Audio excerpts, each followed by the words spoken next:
Hi everyone, good morning. বাটিতে সামান্য পরিমাণে কফি নিয়ে নিতে পারো। আমি এই কফি ব্যবহার করেছি, তোমরা চাইলে অন্য কফিও ব্যবহার করো। গ্যাসে তাওয়া বসিয়ে আমি বাড়ি রান্না করা হলুদ ভালোভাবে চামচের সাহায্যে যতক্ষণ না পোড়া পোড়া ভাব আসবে, কালো কালো, ততক্ষণ আমি চামচ দিয়ে নেড়ে চলে গেছি। ওই বাটিতে থাকা কফিটি আমি 4 চামচ দুধ দিয়ে ভালোভাবে মিক্স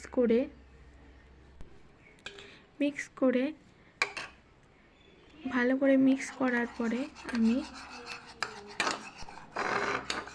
কফিটি দুধের সাথে মিক্স করে আমি তার মধ্যে 1 চামচ চিনি দিয়ে আবার মিক্স করতে লাগলাম চামচের সাহায্যে।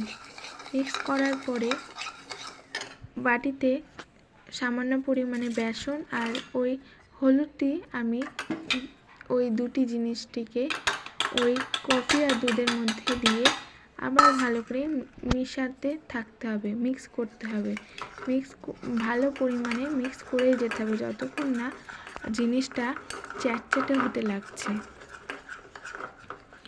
আর কফি আমাদের শরীরের পক্ষে খুবই ভালো একটা, যেখানে যেখানে ট্যান পড়েছে, মুখ না আমরা এখানে সারা শরীরে যেখানে যেখানে ট্যান পড়েছে সেখানেও এই প্যাকটা ব্যবহার করতে পারি।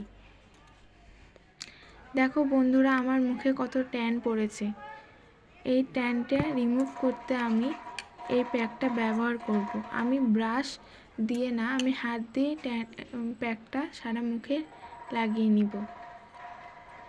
এই প্যাকটা আমি প্রথমবার ব্যবহার করছি, আর তাই তোমাদেরকে শেয়ার করলাম। তোমাদের যদি ভালো লাগে বাড়িতে ব্যবহার করে আমাকে কমেন্ট করে জানাতে পারো। আর এটা আমার ফার্স্ট ব্লগ, যদি কথা বলাতে কোনো ভুল হয়ে থাকে তো সরি। আর আমার স্নান করার পরে আমার গ্লোটা দেখো মুখের। এটা আমি প্রথমবার ব্যবহার করেছি, এত গ্লো পেয়েছি। এটা প্রতি সপ্তাহে ব্যবহার করলে